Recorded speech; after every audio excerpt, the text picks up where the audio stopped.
नमस्कार। Astro Akshay channel में आपका स्वागत है। मैं अक्षय आप सबके सम्मुख प्रस्तुत हूँ आज फिर एक नया वीडियो लेकर। और आज जो वीडियो होने वाला है इसमें मैं बात करूँगा कि कुंडली में कैसे देखा जाता है कि आपकी कुंडली में डॉक्टर बनने के योग हैं या नहीं।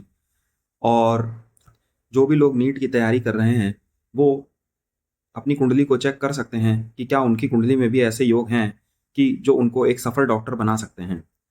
तो जो भी लोग चैनल पर नए हैं और ज्योतिष से रिलेटेड जानकारी सीखना, समझना और पढ़ना चाहते हैं, तो वो मेरे इस चैनल को सब्सक्राइब कर दें। और मैं ज्योतिष से रिलेटेड तरह-तरह के नए वीडियोस बनाता रहता हूँ और डिफरेंट डिफरेंट टॉपिक्स को कवर करता हूँ। तो जो भी लोग ज्योतिष में इंटरेस्टेड हैं, वो इस चैनल को सब्सक्राइब कर दें। और अब इसके बाद सीधे मैं चलता हूँ कुंडली चार्ट पर, और कुंडली चार्ट पर आपको समझाता हूँ कि कैसे हम लोग कुंडली से ये जान सकते हैं। तो जो ये चार्ट है इसकी मैं डिटेल्स डाल दूंगा, तो जिससे कि आप लोग भी, जो लोग ज्योतिष सीख रहे हैं वो लोग भी कुंडली देखना सीख सकें। तो ये एक स्त्री जातक की कुंडली है और इस कुंडली में इन्होंने मुझसे पूछा है क्या मेरी कुंडली में डॉक्टर बनने के योग हैं, क्या मेरा नीट का जो पेपर है वो क्लियर होगा क्या। तो आज मैं इसके बारे में चर्चा करने वाला हूँ। तो डॉक्टर बनने के लिए सबसे पहले जो कुंडली में इंपॉर्टेंट चीज़ें होते हैं मैं उसको डिस्कस कर देता हूँ। कुंडली में जो हमारा 12th हाउस होता है वो हॉस्पिटल का घर है, और वहीं से आपके कुंडली का डॉक्टर बनने का जो ड्रीम है वो पूरा होगा कि नहीं होगा इसके बारे में जानकारी मिलती है। साथ में कुंडली का 10th हाउस जो होता है वो सभी तरीके के कर्मों को बताता है। तो कुंडली में 12th हाउस और 10th हाउस दोनों ही इंपॉर्टेंट हैं। साथ ही साथ कुंडली का 6th हाउस जो कि हमारा डेली रूटीन्स का है उसको भी देखना जरूरी होता है। कुंडली में जो सूर्य होता है और केतु, मंगल, ये महत्वपूर्ण भूमिका निभाते हैं किसी भी व्यक्ति के डॉक्टर बनने के लिए। और साथ साथ कुंडली में जो शनि है, क्योंकि शनि जो होता है कर्मों का कारक होता है, तो शनि का भी रोल बहुत इंपॉर्टेंट है, क्योंकि शनि पर जैसे ग्रहों का प्रभाव होगा आपको करियर उसी फील्ड से रिलेटेड चुनना चाहिए। तो कुंडली में डॉक्टर फील्ड का करियर चुनने के लिए आपकी कुंडली में जो योग होंगे वो किस तरीके से बनते हैं, आइए उसको डिस्कस करते हैं। तो कन्या लगन की ये कुंडली है और कुंडली में लगन पर ही केतु बैठे हुए हैं। केतु इस कुंडली में बुध की राशि पर बैठे हुए हैं, और कुंडली में जो बुध होते हैं वो यहाँ पर 11th हाउस पर जाकर वक्री होकर अस्त होकर बैठे हुए हैं। कुंडली में जो केतु होता है वो एक्चुअली कट का कारक होता है, और जातिका का प्रश्न है कि क्या मैं डॉक्टर बन सकती हूँ। कुंडली में आप लोग जानते हैं कि जो भी डॉक्टर होता है उनका डेली शेड्यूल जो होता है वो काफ़ी ज़्यादा हेक्टिक रहने वाला होता है। इसीलिए कुंडली में छठा घर, आठवां घर और 12वां घर होता है, वो आपको प्रॉब्लम देते हैं। लेकिन यदि कोई व्यक्ति जैसे डॉक्टर, वकील, ये सब फील्ड जो होती हैं ये छठे घर से ही गवर्न होती हैं, तो ऐसी स्थिति में क्योंकि वो लोग जो होते हैं वो लोगों की समस्याओं से ही उलझते हैं डेली। तो कुंडली में 6 नंबर की राशि का उदय होना लगन पर, और वहां पर केतु का बैठना, तो प्रथम दृष्टि से तो देखकर यही समझ में आता है कि हाँ, कुंडली में जो फर्स्ट हाउस है वो डॉक्टर बनने के लिए काफी अच्छा बना हुआ है। केतु जैसे ग्रह का वहां पर बैठना, केतु मूल रूप से 8वें घर के को रूलर होते हैं एक्चुअली वृश्चिक राशि के, और वृश्चिक राशि जो है इनकी 3rd हाउस में बनी है, जहाँ के रूलर जो हैं कुंडली में वो भी 11th हाउस में ही जाकर बैठे हुए हैं, और वो यहाँ पर नीच के हैं। और 3rd हाउस के लॉर्ड का 11th में जाकर बैठना, तो ये अच्छी स्थिति होगी। कुंडली में जो मंगल है वो यहाँ पर नीच का है, और कुंडली में ये बात अच्छी होती है कि अगर कुंडली के जो 8th लॉर्ड और 3rd लॉर्ड हैं अगर वो इन्हीं भावों में बैठ जाएं, या कुंडली में 11th हाउस या 6th हाउस, 8th हाउस और 3rd हाउस में ही बैठ जाएं, तो अच्छी ही बात होती है। और लग्नेश के वो यहाँ पर मित्र नहीं होते, तो कुंडली में मंगल का नीच होना अच्छी ही बात है। तो अब कुंडली में जो बात है फर्स्ट हाउस, फर्स्ट हाउस में केतु लगन पे बैठे हैं, केतु पर किसी भी और ग्रह की एस्पेक्ट नहीं है, और बुध जो हैं कुंडली के वो 11th हाउस पर जाकर वक्री होकर अस्त होकर बैठे हैं। तो 11th हाउस जो होता है लाभ का होता है, सोशल सर्कल का भाव है वो, और वहां पर इनकी कुंडली के मंगल और शनि दोनों बैठे हुए हैं। तो फर्स्ट हाउस जो है उस पर किसी भी अशुभ ग्रह का प्रभाव नहीं है। फर्स्ट हाउस में केतु बैठे हुए हैं, और जो प्रश्न है उस हिसाब से केतु यहाँ पर अच्छे ही फल देंगे, क्योंकि कुंडली के जो बुध हैं वो 11th हाउस में जाकर बैठे हुए हैं, और कुंडली के जो चंद्रमा है वो यहाँ पर केंद्र में 9 नंबर राशि, भाग्य की नेचुरल राशि होती है, उस राशि पर जाकर केंद्र में बैठे हुए हैं। तो यहाँ पर एक तरीके से मंगल का जो है नीच भंग भी हुआ है, तो ये अच्छी बात होगी। तो यहाँ पर मंगल जो हैं 11th हाउस में होने की वजह से 3rd और 8th हाउस का फल अच्छा ही करेंगे।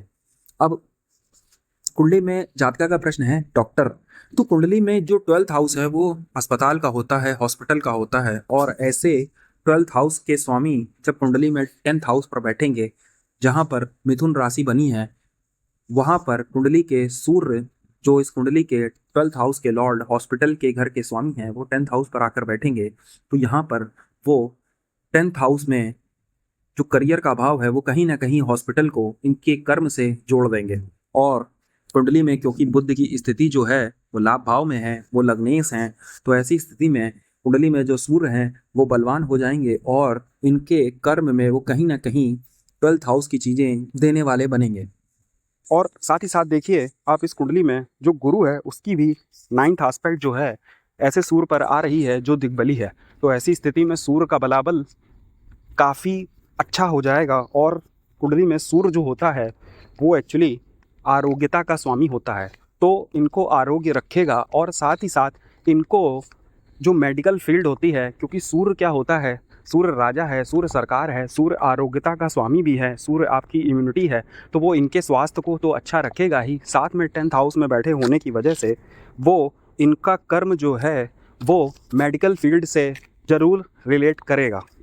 तो कुंडली में डॉक्टर बनने के लिए पहली शर्त यही है कि कुंडली का लगन जो हो वो काफ़ी बलवान हो, और साथ ही साथ जो मंगल, केतु और शनि जैसे प्लैनेट हैं, साथ ही सूर्य, ये प्लैनेट हैं, वो लगन से संबंध बनाने चाहिए और सूर्य कुंडली में बली होना चाहिए। कुंडली में देखिए जो 10th हाउस है वो तो काफ़ी बली है सूर्य की वजह से, और कुंडली में जो 10th का लॉर्ड है वो जाकर 11th हाउस में वक्री होकर, वक्री ग्रह जो होता है वो चेष्टा बली हो जाता है। और ऐसा बुध यहाँ पर शनि मंगल के साथ बैठा हुआ है। शनि मंगल जो होते हैं वो कुंडली में नेचुरल रूप से अशुभ ग्रह होते हैं, लेकिन कंडीशनल रूप से वो कभी कभी शुभ हो जाते हैं। जैसा कि इस कुंडली में शनि जो है वो एक 5th हाउस का लॉर्ड है और छठे घर का लॉर्ड है। अब आप लोग जानते हैं कि किसी भी कंपटीशन को क्रैक करने का जो भाव होता है वो आपका छठा घर है, और ऐसा शनि जब यहाँ से लाभ भाव में जाकर बैठेगा और लग्नेश से संबंध बनाएगा, तो ऐसा शनि आपको कंपटीशन में ज़रूर सक्सेस दिलाएगा। और ऐसे शनि पर जब मंगल जो कि इस कुंडली का अष्टम भाव का और 3rd हाउस का लॉर्ड है, तो अष्टम भाव जो होता है वो पीड़ाओं का होता है, इसीलिए जो डॉक्टर्स होते हैं वो डेली उनका रूटीन जो होता है वो काफ़ी हेक्टिक होता है। डेली तरह तरह की क्रोनिक डिजीज़ से उनको फाइट करनी होती है। तो यहाँ पर कुंडली में जो मंगल है वो शनि से यहाँ पर साथ जाकर 11th हाउस में लाभ भाव की राशि में बैठा हुआ है। तो जब 3rd और 8th हाउस का लॉर्ड कुंडली में 11th हाउस में जाकर बैठेगा, तो ऐसी स्थिति में वो अच्छा ही फल करेगा, क्योंकि कुंडली में जो 11वां भाव होता है, जो भी ग्रह वहाँ जाकर बैठता है उसके कारकत्वों की वृद्धि हो जाती है। तो ऐसा मंगल इनके अंदर जो पराक्रम है, जो इनके डेली रूटीन में सर्वाइव करने के लिए जो भी एनर्जी चाहिए वो इनको ज़रूर देगा। और आप देखो तो इसमें जो मंगल है वो एक्चुअली नीच राशि का है, और ऐसे मंगल का चंद्रमा ने जो कि कुंडली के 4th हाउस में बैठा हुआ है उसने नीच भंग किया हुआ है। तो आप जानते हो कि डॉक्टर्स जो होते हैं उनको डेली किसी न किसी ऑपरेशन, तुरंत ओपीडी और बहुत सारी लाइफ हेक्टिक्स चीज़ों को डेली रूटीन पर सॉल्व करना होता है। तो उनकी कुंडलियों में ज़रूर मंगल और शनि का प्रभाव उनके 10th हाउस के लॉर्ड और सूर्य पर ज़रूर आपको देखने को मिलेगा। तो यहाँ पर मंगल का नीच भंग हुआ है, जिस वजह से मंगल जो है यहाँ पर इनके लिए काफ़ी अच्छा फल करने वाला है। साथ ही वो कुंडली में खराब भावों का स्वामी है, और कुंडली में 11th हाउस जो होता है सबसे बली त्रिशदाय भाव है, और यहाँ पर जाकर मंगल काफ़ी अच्छा फल करेगा लग्नेश के लिए। तो कुंडली में हमने केतु को समझा, 1st हाउस को समझा, शनि, मंगल, बुध और सूर्य के प्रभावों को समझा, साथ साथ हमने चंद्रमा के प्रभावों को भी समझा। चंद्रमा कुंडली में 4th हाउस में बैठा हुआ है, और यहाँ पर वो सूर्य से सप्तम भाव में बैठा हुआ है, अर्थात पूर्णिमा का जन्म है उनका, और गुरु जो है यहाँ पर सूर्य से संबंध बनाया हुआ है। तो मूल रूप से डॉक्टर बनने के लिए जो भी शर्तें होती हैं उनमें सारी शर्तों पर ये कुंडली खरी उतरती है, और जो कुंडली का 9th हाउस है, आप देखो कुंडली में जो 9th हाउस है वो भी यहाँ पर शुक्र अपनी राशि के बैठे हुए हैं, जो कि लग्नेश के मित्र हैं और साथ ही इस कुंडली के लिए भाग्य भाव के स्वामी भी हैं। तो ऐसे शुक्र जातिका की कुंडली में समय समय पर भाग्य का सपोर्ट देते रहेंगे और इनके जीवन में कई सारी अवसरों को देने वाले बनेंगे। अब मैं बात करता हूँ कि कुंडली में योग तो हैं डॉक्टर बनने के, लेकिन वो डॉक्टर आदमी कब बनेगा? क्योंकि बिना दशाओं के कुंडली में योग है, लेकिन जब तक दशाएं नहीं आएंगी तब तक आप डॉक्टर नहीं बन सकते। तो उसके लिए मैं चलता हूँ सीधे इनकी कुंडली की दशाओं पर। तो अभी जो कुंडली में दशा चल रही है वो इनकी मंगल में शनि की ही चल रही है 2026 जनवरी तक, और उसके बाद कुंडली में मंगल में बुध का अंतर आएगा, जो कि इनकी कुंडली का फर्स्ट हाउस और 10th हाउस का लॉर्ड ही है, और वो 10th हाउस पर जाकर मंगल और शनि के साथ बैठा हुआ है। 10th हाउस कुंडली का बली है, जिस वजह से मंगल और बुध में इनकी कुंडली में डॉक्टर बनने के प्रबल योग बनेंगे। तो इस कुंडली में आपने देखा कि कैसे कुंडली से डॉक्टर बनने के योगों के बारे में जाना जा सकता है, और क्या आपके कंपटीशन जो है, जो नीट का पेपर है, क्या वो क्लियर आपकी कुंडली में होगा या नहीं। उसके बारे में जानने के लिए आपको कुंडली के फर्स्ट हाउस, 10th हाउस, सूर्य, मंगल, शनि और साथ साथ केतु का भी संबंध कुंडली में देखना चाहिए। कुंडली में गुरु कैसी स्थिति में बैठे हुए हैं, क्या वो आपकी कुंडली के सूर्य को और लगन को सपोर्ट कर रहे हैं। तो जब आप ये सब कुंडलियों में योग देखेंगे तो आपको भी पता चल जाएगा कुंडली में आपके डॉक्टर बनने का योग है या नहीं। आशा करता हूँ आपको वीडियो अच्छा लगा होगा। तो इसी तरीके की ज्योतिष की जानकारी के लिए चैनल को सब्सक्राइब करें और मुझे सपोर्ट करने के लिए लाइक करें। Thank you.